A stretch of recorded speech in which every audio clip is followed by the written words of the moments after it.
Hey guys, we had such an outpouring of donations this past week at my husband's auto shop that we really wanted to make those donations count, and our community was just amazing for providing the amount of really needed supplies, critical supplies. So we were trying to figure out where to go with this big shipment that we had. And I was talking to a friend who's located in Boone and used to live in Spruce Pine. And I kept wanting to deliver to that area. And we had what we thought was a well-executed pickup and delivery distribution plan. And then the team leader notified me that everybody that he had planned to help him unload and distribute the supplies had all gotten sick, and they had all gotten the same thing. So we were back to the drawing board of praying and being like, okay, we are just independent, small community of people that want to help. We're not a big organization, but we really want to find someone who directly needs these items. So I just was like, I can tell that I'm so in my head and I'm trying to figure all this out up here, not in here. And I prayed about it. I talked to a friend in Lake Lure, and he was like, don't come here. He was like, whatever you do, don't come to Lake Lure. Because he said, we're fine. We have more supplies than they can distribute, and you can't get to Chimney Rock. The only way that anyone can be helped in Chimney Rock is by helicopter. There's no way to get to them because there's no road to them. So my friend in Lake Lure, he said, Swannanoa has been hit really hard. And I was like, oh my gosh, I love Swannanoa. One of my besties used to live there. She lives up in Chicago now. So many of you know my friend Sundara. We've been friends forever, and I've spent so much time in the Swannanoa area. Made a quick call to Chicago, and this was Saturday night. And we were feeling like, okay, we're not meant to go to Boone. We don't know why, but I'm trusting that because it would be working out. Doors would be opening, and we would have help to receive and distribute if we were meant to go in that direction. We also had disheartening news from a good friend of Steve's that he had set out with supplies and 4 counties had turned him away because it wasn't that they don't need the supplies in the backwoods areas that are hard to get to. It was that they have nowhere to put them. They have no room and organization to distribute. So they were going, we can't take your truck full of supplies. We didn't want that to happen whenever we set out. And we really, since we'd been hearing so many stories about so much different stuff, we didn't know what we were going to find when we set out to deliver these supplies. So one quick call to Chicago on Saturday night after all of our plans had been derailed to go to Watauga County. And in 5 minutes, she had the woman who bought her home in Swannanoa, who is the coordinator at a church in Swannanoa. She had her number and she was like, you need to give her a call. I call this woman at 9:30 p.m. Saturday night, and she picks up the phone and goes, I can't believe my phone rang because my husband's a first responder over here. I can't even get a call from him. My son works at Mission Hospital in Asheville. Can't receive a call from them at all. And your call's coming in crystal clear. It was one of those God things, truly. So we were on the phone for like 10 minutes, crystal clear call, had a wonderful conversation about how well they have everything organized at this church, and the church is called One Focus. So she was like, absolutely, we can take your shipment. Yes, and we can get it to the people who need it the most, because Swannanoa has been hit really hard. I had no idea until seeing it for myself. So I said, are you sure? Like, if we come all that way, you can take all this stuff. We had 50 cases of water, a generator, shovels, you name it. I mean, people from Kernersville had just donated so much and been so sweet, so awesome at the shop. Dog food, baby food. We had so much. So anyway, she says, she's like, we have a warehouse down the road that is still accessible that the bridge is not washed out. So if you get here to the church and it's more than we can handle, we have a warehouse that we immediately distribute it to, and then we work out of there. Like, say somebody comes and they need size 6 diapers and they're out of size 6 diapers at the church. They just go down the road to the warehouse. It's a very well-run operation they have going on there. And it's the only bridge that's not out. So there were just so many God things happening. It was just like, bam, bam, bam. This is opening up. This is where we're supposed to be. So after a full week of trusting and surrendering and remembering to go back into prayer and remembering to not try to have it all figured out with my head, we definitely ended up where we needed to be. The first thing I want to tell you about is what traffic was like going over there. I didn't know. I didn't know if traffic would be delayed. We left here about 9 o'clock yesterday morning. The only traffic on the roads was people coming to help. And there was just like this spirit, this sense of camaraderie with all these people with side-by-sides and flats of water. That's all we saw, was people loaded down, whether they had a car, whether they had a truck, people with cans of gas tied to the tops of their cars and just loaded to the brim with water. It was the most amazing thing, because you're going by these people for 2 hours. We're on the road, but there were no delays. There was absolutely nothing wrong. Didn't even really see any damage until we got right around the Old Fort area and started seeing trees down and things like that. But these people going by, there was just like this strength and solidarity. And, you know, it really reinforces community sufficiency, how important it is just to have a strong community. So anyway, we're on our way, and I'm feeling like this happiness just to look around and see all these good people. When we got into Swannanoa, 3 helicopters immediately. We see 3 helicopters getting ready to take off. We see, I guess they were National Guard. I don't know. It was just a lot of military looking, like with the camo, uniform. I assume they were National Guard.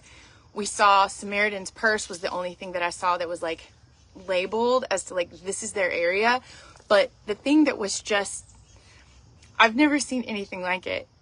Everyone was helping everywhere. We didn't see anything but goodness. We saw everywhere we went signs. I have food. I have water. Come here and get this. Come here and get that. Just everywhere you looked, people were helping each other to a level that I've never seen that before. And also, I've never seen destruction on that level before. I don't think any of us have that have been blessed to grow up here. It's not that this doesn't happen in other parts of the world, and it's not that it's not equally as important, because it is. It's just back to when these are your neighbors, it's so impactful, and there's so much survivor guilt happening. Talking to the people that are the survivors over there, number one, they're in shock, major shock. But we get to this church and we don't know what to expect, because she said to me, we have service at 11 if you want to join us for worship. This is the first time we're going to be able to open for worship because we got our power back on last night. She said we don't have water, but we have power, so we're going to go ahead and have Sunday service. I said, well, we'll try to get there by 11. It was about 10 minutes after 11 when we rolled in. The reception that we got, the amount of people that came and started unloading, and they were most excited for their shovels. And they said the fire department is in desperate need of shovels because the body count is so much more than what is being reported. But these people, none of them have water. They may not have water for 12 more weeks. There's no water at the church, but they have power. They were singing at the tops of their voices. They were holding each other, and we got the privilege of being a part of the first time that they gathered. We had absolutely no trouble getting there to that service. Walked right in. This lady hands me a napkin. She's like written on a napkin, I'm Ray Thomas's niece. So if any of you out there, if you're local, you know who Ray Thomas is. So that was like, I got this little napkin and it's got hearts all over it. And it's like, we're so glad you're here. And everybody one by one got up and prayed and shared. And this is the first time that they've been able to be together like that, but they're open around the clock. The basement of this church is more stuff than a Dollar General. It is a store. It is unbelievable what they're doing, and all the people can come. Anybody can come that can get there. And I've got videos that I'm going to share. I was telling Steve, I just want to share the good things because the destruction is beyond comprehension. I still don't think posting it even conveys just what they're going through, especially like Black Mountain is flooded, but Swannanoa is destroyed. There's nothing left. Because our friend last night who works with the government, he was saying, tell the people who can open their businesses to open and not feel guilty, because he was working with the government in Marion on Friday, and he went in to have lunch at a place that could open. And the woman told him, as she served him food and charged him for the food, she said, I feel really guilty to be open. And he was like, well, don't, because businesses that can open need to, because how else will we help them if we don't stay well resourced? So I noticed that all over the place, that the survivor guilt over there is so huge, and still the shock is huge. So we found this place. They have the most organized donation system, and they will continue to resource the entire neighborhood of like anyone who can actually get to them. That's the thing. There's still so many people that cannot be accessed. But we saw so many helicopters, so many people on horseback. It was the biggest outpouring of love and coming together that I've honestly ever seen in my life. I have nothing to tell you but that people over there are helping each other and loving each other. One thing that really struck me as the people were coming into the church to get help is nobody wanted to take too much. This woman with 4 kids had come in, and she just asked for 1 case of water. And the lady, Becky, that I was working with, was like, honey, you're going to need more than 1 case of water. You've got 4 kids. You're not, there's not going to be any way for them to take a shower for up to 12 weeks. Could be 6, could be 12. That's a long time. That's taking them past Christmas, like without there, because there's no pipes. There's no pipes left there. And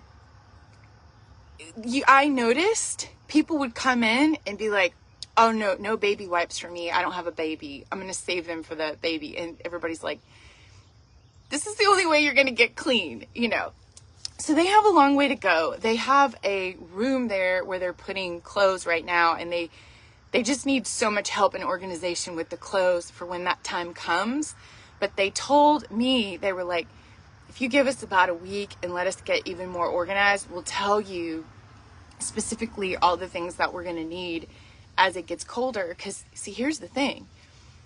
These people don't have anywhere to be. They have no home, so they have no room for clothes.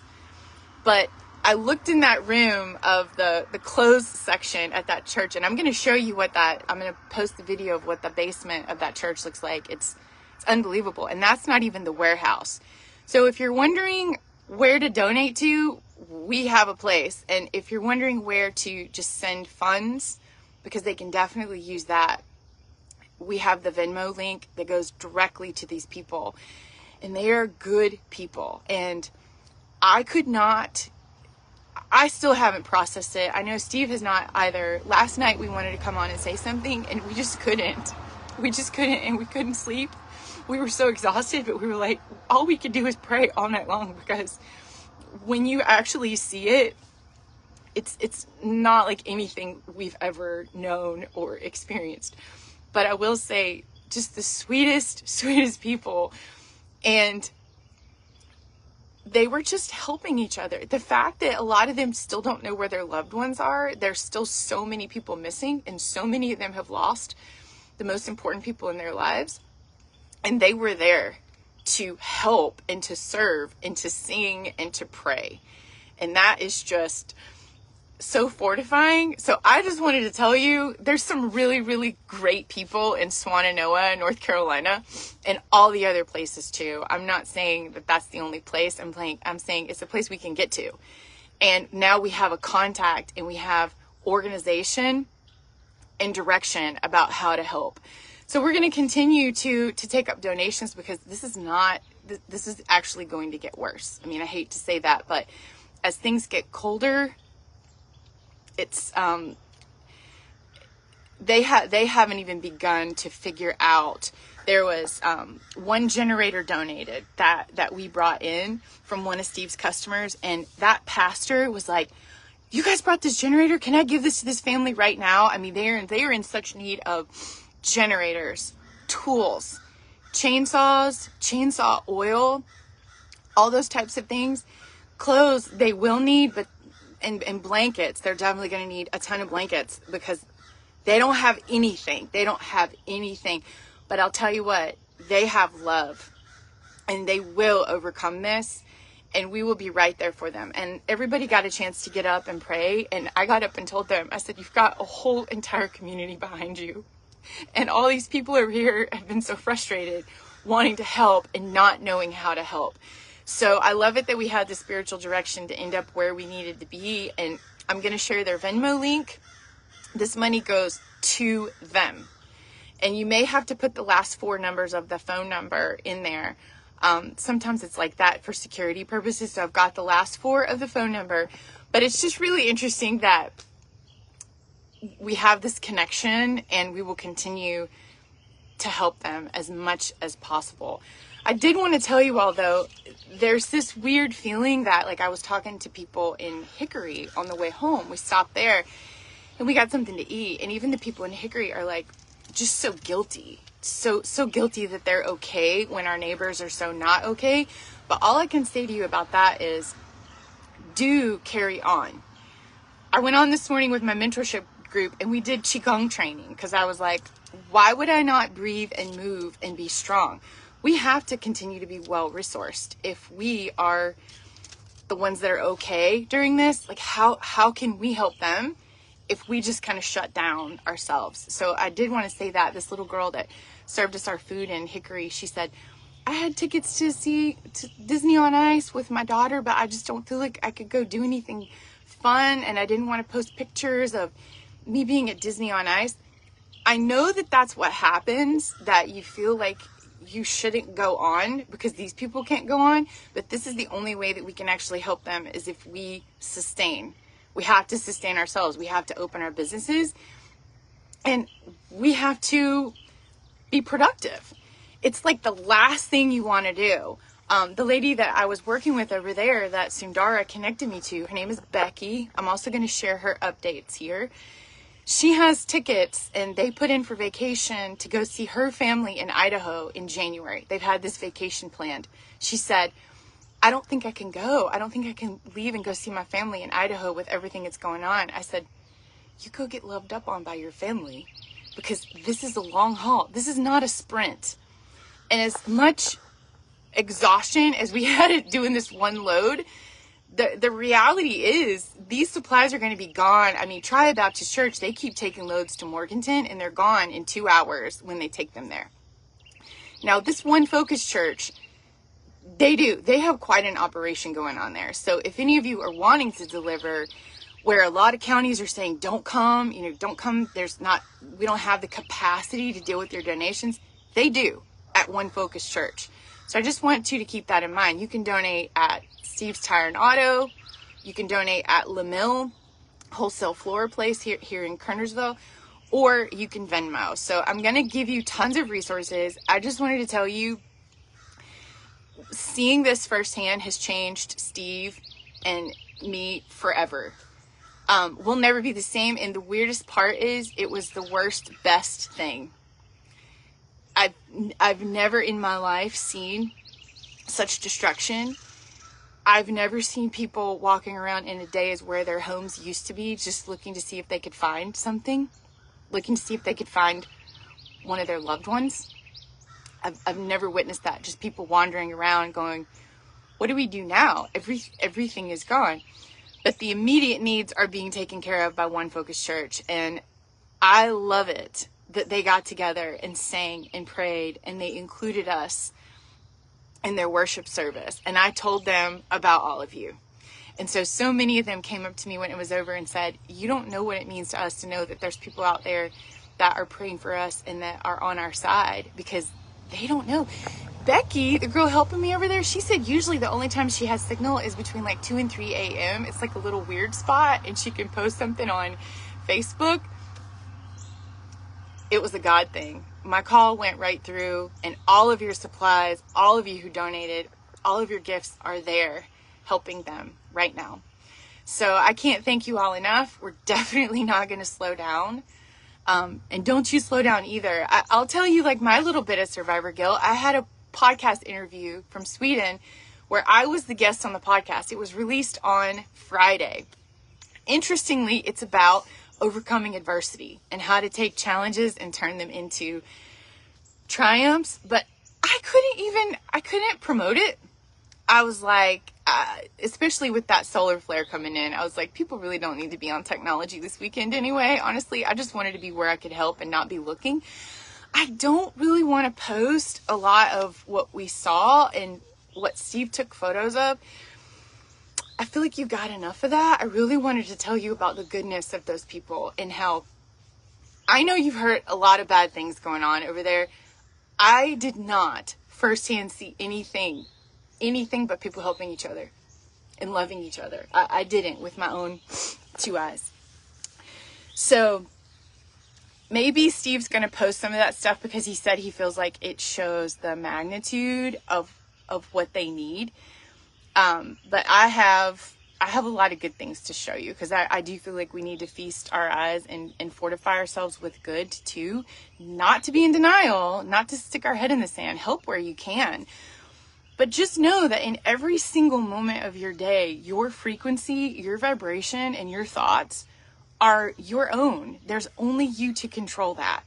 And you're not going to do any of them any good if your frequency is so low and being triggered all the time. How can you help? And if you don't self-care like you've never self-cared before and not feel guilty about it, you're not going to be able to help anybody. So that's what I wanted to come on and say. I'm getting ready to share in the comment section the Venmo link for One Focus Church.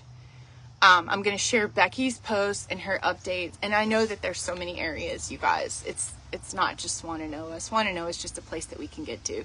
It's a place that I know and holds so dear in my heart. I've had so many good times there when my bestie, Sundara, used to live there.